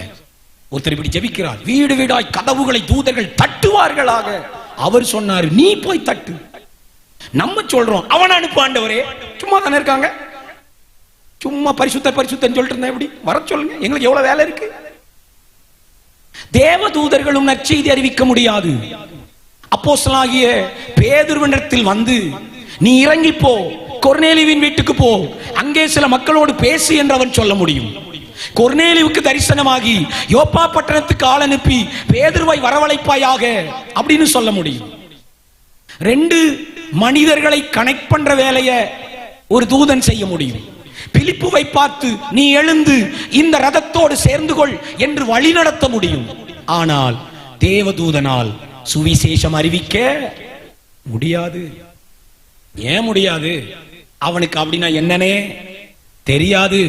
ரட்சிப்பின் அனுபவம் தூதர்களுக்கு இல்லை, அது பிள்ளைகளுக்கு மட்டும் தரப்பட்ட மாபெரும் பொக்கிஷம். கையை உயர்த்தி அல்லேலூயா சொல்லுங்க. தூதர்கள் இந்த ரட்சிப்பை பார்க்க ஆசையாயிருந்தார்களாம். அவர்கள் உற்று பார்க்க ஆசையாயிருக்கிறார்கள். நீங்களும் நானும் பாடுகிற கல்வாரி பாடல்கள் தேவதூதர்களுக்கு புரிவதில்லை. நாம் எடுக்கிற ராபோஜன பந்தி தேவதூதனுக்கு சம்பந்தம் இல்லை. நாம் ஆராதிக்கும் போது கூட பரிசுத்தர்னு ஆராதிச்சா ஆராதிக்க முடியும். ஆனா கல்வாரி அன்பைன்னு பாடினா அவனால பாடவே முடியாது. ஏனென்றால் கல்வாரி அன்பை அனுபவித்த கூட்டம் அவருடைய பிள்ளைகள், மாம்சத்தையும் இரத்தத்தையும் உடையவர்கள் மட்டுமே. அல்லேலூயா. அவனை சொல்லு சொல்லுன்னு அவன் சொல்வான், எனக்கு என்னன்னே தெரியல. ரட்சிப்புனா என்னன்னு எனக்கு கிடையாது. நானும் வேடிக்கை தான் பார்த்தேன். அனுபவிக்கிறது நீ, பெற்றுக்கொண்டது நீ, விருந்து சாப்பிடுறது நீ. வேணா உனக்கு ஹெல்ப் பண்றேன். யாரை கனெக்ட் பண்ணும் சொல்லு, கனெக்ட் பண்றேன். உன் கூட வரணுமா வர்றேன், அசுத்தாவி எதிர்க்கணுமா எதிர்க்கிறேன். ஆனால் வாய் திறந்து நற்செய்தி அறிவிப்பது உன் வேலை. மூணாவது, இன்னும் சிலர் இன்னும் டீப்பா சொப்பனத்தில் பேசும் ஆண்டவரே. ஜெபிக்கிறோமா? ஆண்டவரே ஒரு தரிசனம் கொடுத்தால் போதுமே, நடுங்கி விடுவார்களே. ஒரு அம்மா அப்படி ஜெபிக்க, ஒரே ஒரு கனவில் தொட்டு விடும் அப்பா. தேவன் தரிசனத்தையும் சொப்பனத்தையும் அனுப்பி நற்செய்தி சொல்ல மாட்டார். வாய்ப்பே இல்லை. அப்படி யாராகிலும் பார்த்திருந்தாலும், யாருக்காகிலும் ஆமேன் கடினமான மக்களுக்கு அப்படி தரிசனம் சொப்பனம் வந்திருந்தாலும் அங்க என்ன சொல்லப்பட்டிருக்கும் தெரியுமா? நான் தான் இயேசு, நீ எழுந்து இந்த கிருபாசனம் சபைக்கு போ, அந்த போதகர் உன்னை வழி நடத்துவார். அப்படிதான் செய்தி கேட்டிருக்கோம். ஆமென் சொல்லிருங்க பார்க்கலாம். அப்போஸ்தலர் 16ஆம் அதிகாரத்தில் அப்போஸ்தலனாகிய பவுலுக்கு ஒரு தரிசனம் உண்டாகிறது. அந்த தரிசனத்திலே மக்கதோனியா தேசத்தான் ஒருவன் வந்து நின்று, நீர் வந்து எங்களுக்கு உதவி செய்ய வேண்டும் என்று கேட்கிறான். உடனே அப்போஸ்தலனாகிய பவுல் தரிசனத்திலேயே உதவி செய்யவில்லை. ஆண்டவரே, மக்கதோனியாக்காரன் ஒருவன் வந்தான், அவனுக்கு ஒரு சொப்பனம் கொடும். ஜெபிக்கல. அவன் மறுநாள் எழும்பினவுடன் மூட்டை முடிச்செல்லாம் கட்டிக்கொண்டு பிலிப்பிக்கு போக டிக்கெட் எடுத்துட்டான். அவனுக்கு தெரியும், சுவிசேஷம் அறிவிக்க வழி நடத்துவது சொப்பனம், போக வேண்டியது நான். எத்தனை பேரோட கர்த்தர் பேசுகிறார்? நல்ல ஒரு ஆமென் சொல்லுங்களேன். தேவனுடைய இந்த ரட்சிப்பின் திட்டத்திலே நீங்கள் ஒரு பங்காளர். பாஸ்டர், எனக்கு அழைப்பே இல்லையே, நான் ஊழியத்துக்கு ஒப்பு கொடுக்கலையே, எனக்கு அப்படி ஒரு பாரமே இல்லையே. இல்லை, நான் சொல்லட்டும். மூழ்கி ஞானஸ்நானம் பெற்று கிறிஸ்துவோடு உடன்படிக்கை செய்து கொண்ட ஒவ்வொரு விசுவாசியின் கடமை, ஒவ்வொரு விசுவாசியின் மீது இருக்கும் பொறுப்பு, அவர்களும் ரட்சிப்பை அறிவித்தாக வேண்டும். கர்த்தர் சொல்லுகிறார், இது சவாலான பணிதான், ஆனால் என் ஆவியானவர் உங்களோடு இருப்பார். இந்த உலகத்தின் அவர் சொன்னார் பாருங்க, மத்தேயு 28, 18, 19, 20, 20ஆம் வசனம் அழகாய் சொல்லும், போங்கள், இதோ உலகத்தின் முடிவு பரியந்தம் சகல நாட்களிலும் நான் உங்களுடனே இருக்கிறேன். என் அனுபவத்தில் ஒன்று சொல்லட்டுமா? எந்த வேலை செய்யும் போது கிறிஸ்துவின் பிரசனத்தை உணர முடியுமோ இல்லையோ, ஒருவருக்கு இயேசுவை அறிவிக்கிற போது அவருடைய பிரத்யட்சமான பிரசனத்தை நம் அருகில் அவர் நிற்பதை நாம் உணர முடியும். அல்லேலூயா. ஏனென்றால் அவருடைய இருதயத்தின் துடிப்பு அதுதானே, அவருடைய இருதயத்தின் தவிப்பு அதுதானே. விருந்து ஆயத்தமாயிருக்கிறது, அழைக்கப்பட்டவர்கள் நிராகரிக்கிறார்கள். ஆனால் இதோ இந்த ஜனங்களுக்கு போய் சொல்வது யார்? என் அன்பு தெய்வ பிள்ளைகளே, இதுவரைக்கும் அவன் பேசியிராத சிலரோடு அவன் பேசியிருப்பான். அந்த வேலைக்காரன் இதுவரைக்கும் போயிராத தெருக்களுக்குள் போயிருப்பான். இதுவரைக்கும் நடந்திராத சில அசுத்தமான இடங்களுக்குள் நடந்திருப்பான். சில இடங்களை கடக்கிற போது அவன் மூக்கை பொத்திக் கொண்டு போக வேண்டி இருந்திருக்கும். எஸ், செய்திருப்பான். ஏன்? என் எஜமானின் விருந்து வீணாக கூடாது. தன் ஸ்தானத்தை விட்டு இறங்கி இருப்பான். கொஞ்சம் லோக்கலாய் பேசுகிற மனிதர்களோடு அவன் பேசி இருப்பான். ஆமென். தன்னுடைய சௌகரியத்தை இழந்திருப்பான். சிலரை சந்திக்கிற போது அவன் பேச வேண்டி கேட்கக்கூடாத சில வார்த்தைகள் அவன் கேட்டிருக்கலாம்.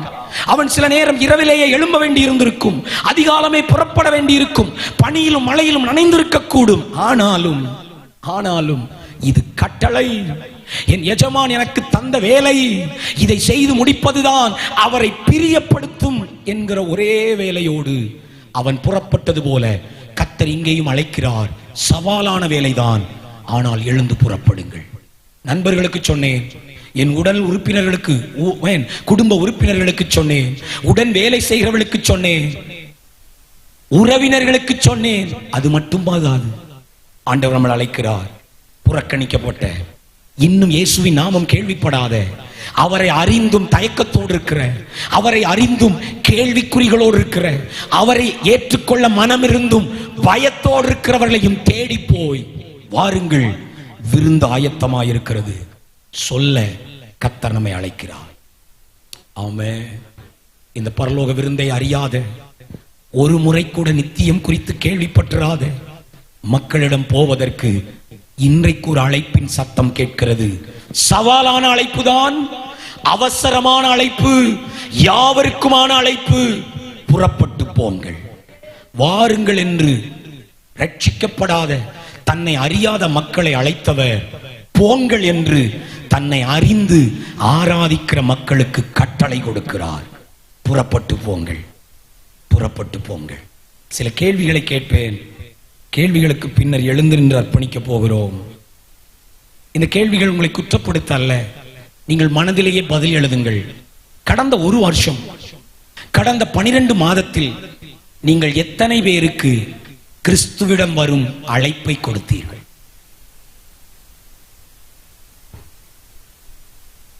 ஒருவருக்கு கூட இல்லை என்றால் அடுத்த கேள்வி கேட்கிறேன், ஏன் நீங்கள் அழைக்கவில்லை? அழைப்பதில் என்ன தயக்கம்? அழைப்பதற்கு என்ன பயம்? அழைப்பதற்கு என்ன உங்களுக்கு அறியவில்லை? இதுவரைக்கும் அறிந்த சத்தியங்கள் போதாதா? உங்களுக்கு செய்த ஒரு சாட்சியை அறிவிப்பதே போதுமே, ஏன் அறிவிக்கவில்லை? கொஞ்சம் யோசியுங்கள். நிர்விசாரம், கவனமின்மை, பாரமின்மை, ஆத்தும பாரம் எனக்குள் இல்லை என்று சொல்வீர்களானால் இன்றைக்கு மங்கி எரிகிற அந்த திரியை அனல் மூட்டுங்கள். மூன்றாவது ஒரு கேள்வியோடு நிறுத்துகிறேன். இன்னும் அறிவிக்க தொடங்கவில்லை என்றால் எப்போது அதை செய்ய போகிறீர்கள்? இன்று ஒரு தீர்மானம் எடுக்கும். கேட்டுவிட்டு அழைத்தீரே இயேசுவே என்று போவதல்ல, பாடிவிட்டு கைதட்டி போவதல்ல. ஒரு உறுதியான தீர்மானம். ஆண்டவரே, நான் இதுவரை அழைக்கவில்லை, அதற்கு காரணம் இது, ஆனால் இன்று தொடங்க போகிறேன். இந்த கூட்டங்கள் முடிவதற்கு முன்பு ஒரு நபருக்காகிலும் உம்முடைய விருந்துக்கான அழைப்பை நான் தரப்போகிறேன். என்னை உம்முடைய சுவிசேஷ சத்தமாய் மாற்றி விடுவீராக. ஜெபிக்க தயாராயிருப்பவர்கள் என்னோடு எழுந்து நிற்பீர்களா? 2 காரியங்களுக்கு ஜெபிக்க போகிறோம். முதல் காரியத்தை முடித்த பிறகு புதிதாய் வந்திருக்கிற வியாதியோடு இருக்கிற மக்களுக்காய் ஜெபிக்க போகிறோம். எழுந்து நிற்கலாம். ஆண்டவரே, என்னை போகும்படி கட்டளை கொடுக்கிறீர், என்னை தருகிறேன். இந்த வாரம் சுமந்து நான் புறப்பட விரும்புகிறேன். கொண்டாட்ட மனநிலை தேவையானதுதான், விருந்துக்கு தயாராகிற சத்தியங்கள் தேவையானதுதான், எனக்கு எல்லாம் உண்டு என்கிற திருப்தி தேவையானதுதான், நன்மை செய்தாரே என்கிற நன்றி உணர்வு அவசியம்தான். ஆனால் அதோடு நம்முடைய வேலை முடியவில்லை சகோதரி. ரட்சிக்கப்பட்ட ஜனமே, அபிஷேகம் பண்ணப்பட்டதின் நோக்கம் என்ன? வரங்களை தந்ததின் நோக்கம் என்ன? எழுந்தின்றவர்கள் கண்களை மூடிக்கொள்ளுங்கள். ஒரு நபர் கூட அவசியம் இல்லாமல் இங்கே அங்கே நடமாடாதீர்கள். பொறுப்பில் இருப்பவர்களை தவிர ஒருவரும் கலைய வேண்டாம். 3 நிமிடங்கள். இது உங்களுக்கும் ஆவியானவருக்குமான நேரம். அவர் உங்களிடத்தில் ஒரு பதிலை எதிர்பார்த்து வந்திருக்கிறார். அவர் உங்கள்கிட்ட ஒரு பதிலை எதிர்பார்க்கிறார். தம்பி, நான் உன்னை விருந்துக்கு அழைப்பித்தேன், நீயும் ஏற்றுக்கொண்டாய். ஆனா உன் குடும்பம், உன்னோடு இருக்கிற நண்பர்கள், உன்னுடைய குடும்ப உறுப்பினர்கள், உன்னை பெற்ற தாய் தகப்பனுக்கு அந்த அழைப்பு உண்டா? அவர்கள் இந்த பரம விருந்துக்கு தயாரா? நீதிமான்களோடு அவர்கள் அமருவார்களா? தேவனுடைய ராஜ்யத்தின் விருந்துக்கு எத்தனை பேருக்கு நாம் அழைப்பு தந்தோம்? மீண்டும் நான் கேள்வி கேட்கிறேன். கண்களை மூடிக்கொள்ளுங்கள் தயவு செய்து. அடுத்த 2 நிமிடம் குழந்தைகள் முதல் எல்லாருடைய கண்களும் மூடப்படட்டும். நீங்கள் எத்தனை பேருக்கு கடந்த வருடங்களில் அழைப்பு கொடுத்தீர்கள்? அழைப்பு கொடுக்கவில்லை என்றால் ஏன் கொடுக்கவில்லை என்று யோசியுங்கள். அந்த காரணத்தை ஆண்டவரிடம் சொல்லுங்கள். ஆண்டவரே, என்னுடைய நிர்விசாரம், எனக்கு பயம், எனக்கு தகுதி இல்லையோ என்று நினைக்கிறேன். சொல்லி பாருங்க. அவர் இன்னைக்கு பலப்படுத்த போகிறார். இன்னைக்கு பலப்படுத்த போகிறார். இன்னைக்கு பலப்படுத்த போகிறார். இது பெரிய கட்டளை. நீங்கள் புறப்பட்டு போய் சகல ஜாதிகளையும் சீஷராக்குங்கள் என்றது ஆப்ஷனல் இல்ல தம்பி. யாரும் செய்யட்டும், எனக்கென்ன இல்லை. அது அழைக்கப்பட்ட ஊழியர்களின் வேலை இல்லை. அவரை தரிசித்து விட்ட எல்லார் மீதும் இருக்கிற கடமை. புறப்பட்டு போ. ஆப்ஷனல் இல்ல, முடிஞ்சா செய்யல, கட்டாயம். அது கட்டளை. கட்டளை. கர்த்தர் எழுப்ப விரும்புகிறார். உங்களை ஒப்பு கொடுப்பீங்கன்னா அவர் உங்களை எழுப்ப விரும்புகிறார். ஆண்டவரே, இதோ நான் தருகிறேன். என்னை இன்னைக்கு தொடங்க விரும்புறேன், நாளைக்கு தொடங்க விரும்புறேன். இல்ல இன்று இரவாயிற்று, நாளை வேலை இருக்கிறது.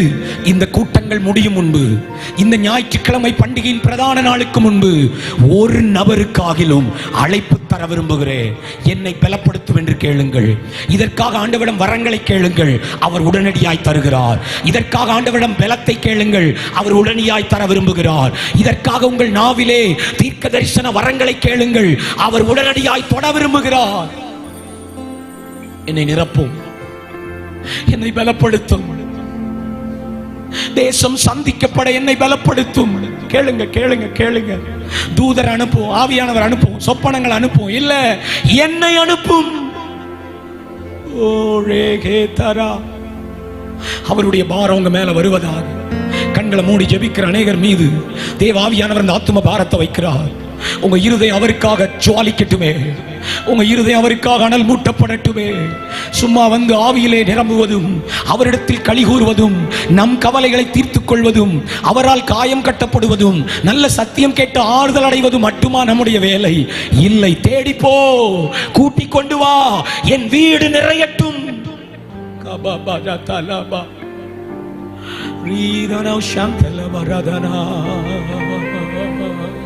அர்ப்பணித்தே, நான் அர்ப்பணித்தே. கரம் உயர்த்துவி. அர்ப்பணித்தே, நான் அர்ப்பணித்தே. என் ஆவி, ஆத்ம, சரீரம். என் ஆவி, ஆத்ம, சரீரம் அர்ப்பணித்தே. அர்ப்பணித்தவர்களாய் இருக்கிற போது, புதிதாய் வந்திருக்கிற மக்கள், நேரலையிலே பார்த்துக் கொண்டிருக்கிற அன்பு சகோதர சகோதரிகள், இந்த சத்தத்தை ஆங்காங்கே வெளியே அமர்ந்து கேட்டுக்கொண்டிருக்கிற தேவனுக்குரிய ஜனங்கள், நித்திய ஜீவனின் அழைப்பு உங்களுக்கு வருகிறது. வா. அழைப்பு யாவருக்குமானது. இந்த அழைப்பு குறிப்பிட்ட ஜனத்திற்கு, குறிப்பிட்ட மதத்திற்கு, குறிப்பிட்ட இனத்திற்குரியதல்ல. யாராயிருந்தாலும் விருந்துக்கு வாருங்கள். ஐயோ, நான் சிறைபிடிக்கப்பட்டிருக்கிறேன், நான் முடக்கப்பட்டிருக்கிறேன், பிசாசினால் கட்டி வைக்கப்பட்டிருக்கிறேன். அவர் சொல்லுகிறார், எழுந்து வா. இந்த விருந்திலே உனக்கு சமாதானம் உண்டு.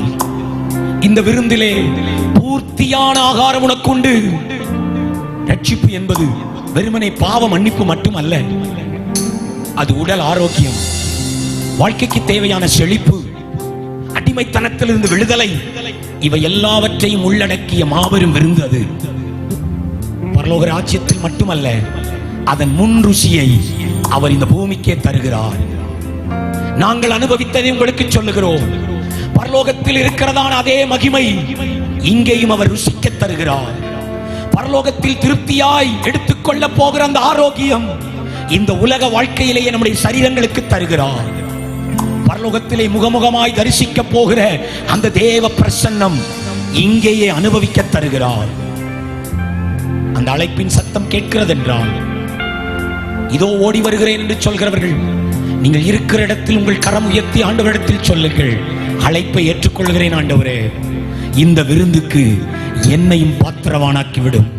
உம்முடைய குமாரன் இரத்தத்தினால் என்னை கழுவிவிடும். உம்முடைய நித்திய ஜீவ புஸ்தகத்தில் என் பெயரும் எழுதிக் கொள்ளும். உம்மை நான் என் சொந்த இரட்சகராய் ஏற்றுக்கொள்கிறேன். நீரே உலக இரட்சகர், நீரே கிறிஸ்துவாம் தெய்வம் என்பதை அங்கீகரிக்கிறேன் என்று சொல்வாயானா, இந்த இரவிலே உன் பெயரும் விருந்தினர்கள் பட்டியலில் எழுதப்படுகிறது. மிகப்பெரிய பரிசுத்தவான்கள் அமரப்போகிற அந்த பந்தியிலே என் அன்பு சகோதரா, உனக்கும் இடம் உண்டு. என் அன்பு சகோதரி, பாவத்தில் ஜீவித்திருந்தாலும் என்னை கழுவும் என்று கேட்பாயானால், நம்முடைய முற்பிதாக்களின் வரிசையில் உனக்கும் ஒரு இடம் உண்டு.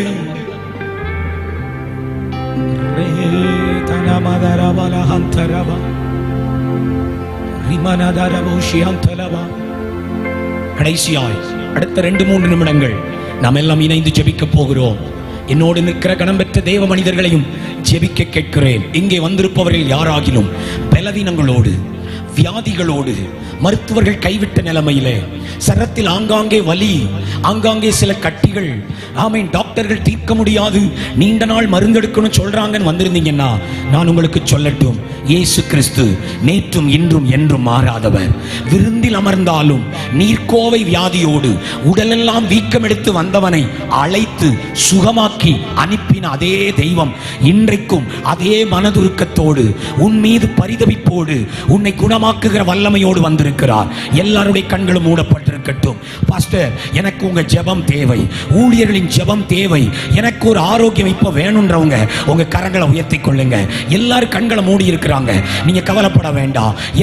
நான் விசுவாசி தான், ஆனா எனக்கு இப்ப உடல்ல ஆரோக்கியம் இல்ல, வேதனையோட தான் வந்திருக்கிறேன், ஒரு சுகத்தை எதிர்பார்க்கிறேன்றவங்க கண்களை மூடி கரம் உயர்த்தி ஜெபிக்க தொடங்குங்க.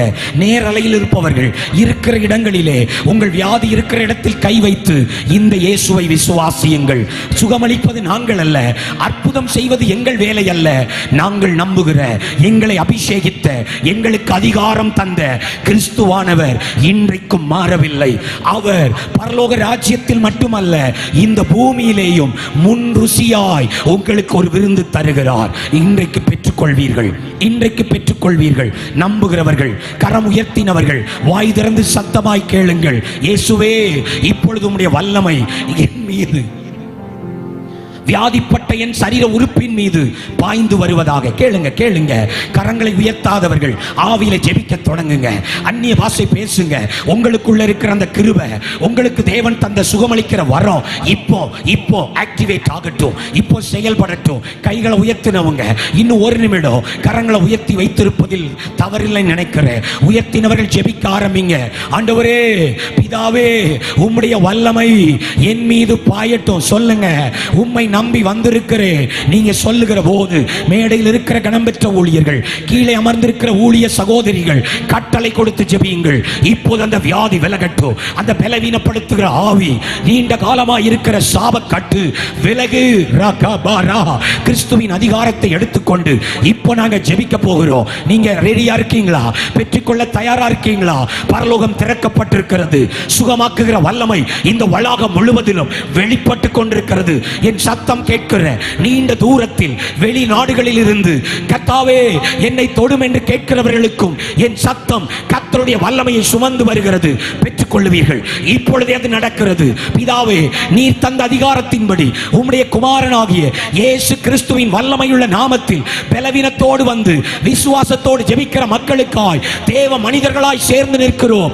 இப்பொழுதே அவருடைய சரீரத்தின் மீது உச்சம் தலை முதல் உள்ளங்கால் வரை தேவனுடைய வல்லமை, யெகோவா ராப்பாவின் வல்லமை, கிறிஸ்துவின் உயிர்த்தெழுதலின் வல்லமை பாய்ந்து வருவதாக. எங்கே வலி உண்டோ, எங்கே கட்டி உண்டோ, எங்கே பலவீனம் உண்டோ, சாவுக்கு ஏதுவான கிரியை உண்டோ, இப்பொழுதே நான் கட்டளை கொடுக்கிறேன். உன்னுடைய அறிகுறிகளை எடுத்துக்கொண்டு புறப்பட்டு போ. இனி என் ஜனத்தை தொடாதே என்று உனக்கு கட்டளை கொடுக்கிறேன். இப்போதே இருதயம் சரியா இயங்குவதாக, சிறுநீரகம் சுகம் அடைவதாக, லங்ஸ் வியாதி மாறுவதாக, தலையில் இருக்கிற பிரச்சனை விலகட்டும், கண் பார்வை திரும்பட்டும், கர்ப்பப்பை கோளாறு விலகட்டும், எல்லா ஸ்கின் டிசீஸ் மறைவதாக, நரம்பு தளர்ச்சி விலகு, கட்டிகள் கரைந்து வெளியேறட்டும், கேன்சர் கிருமி அழிக்கப்படுவதாக. கரங்களை தட்டி பெற்றுக் கொள்ளுங்கள். அடைக்கப்பட்ட கர்ப்பங்கள் திறக்கப்படுகிறது. எல்லா எலும்பு, எல்லா மூட்டு வலிகள் இப்போ விலகு. பெற்றுக் கொள்ளுங்க. கரங்களை தட்டி அன்னை நன்றி சொல்லி, நன்றி என்னை சுகமாக்கிட்டதற்காக நன்றி, என்னை தொட்டதற்காக நன்றி. பெற்றுக்கொள், பெற்றுக்கொள், பெற்றுக்கொள். ஆவியானவர் கிரியை செய்கிறார். எல்லாருக்கும் இப்பொழுதே பூரண சுகம். நிறுத்தாம ஒரு 30 வினாடி நன்றி சொல்லுங்க, நன்றி சொல்லுங்க. இப்பொழுதே அனுபவிக்கிறீங்க. அந்த அறிகுறி இல்லை, நீங்கள் வரும்போது இருந்த வலி இல்லை, நீங்கள் வரும்போது இருந்த பலவீனம் இல்லை. அந்த அறிகுறி நின்று போயிற்று, இரத்த போக்கு நின்று போயிற்று, கர்ப்பங்கள் திறக்கிறதே. ரிகதலபா. அடுத்த ஆண்டு கன்வென்ஷனில் சில குழந்தை பிரதிஷ்டைகள் இங்கே இந்த மேடையில் நடக்க போகிறது. பெற்றுக்கொள் சகோதரா, பெற்றுக்கொள். நீண்ட கால போராட்டம் இந்த இரவில் கர்த்தர் உன்னை தொடும்போது முடிவுக்கு வருகிறதே. மருத்துவ குறிப்புகள் மாறுகிறது, டாக்டர் ரிப்போர்ட் மாறுகிறது, இரத்த பிரச்சனை மாறுகிறது, அணுக்களின் குறைபாடு மாறுகிறது, கர்ப்பப்பை கோளாறு விலகுகிறது. எல்லா ஸ்பைனல் கார்டு கர்த்தர் பலப்படுத்துகிறார். ஆமென். கழுகுக்கு சமானமாய் உன் வயதை அவர் வாழ வயதாக்குகிறார். முதிர் வயதிலும் புஷ்டியாய் இருக்க போகிறீர்கள். கரங்களை இன்னும் 10 வினாடி தட்டி நன்றி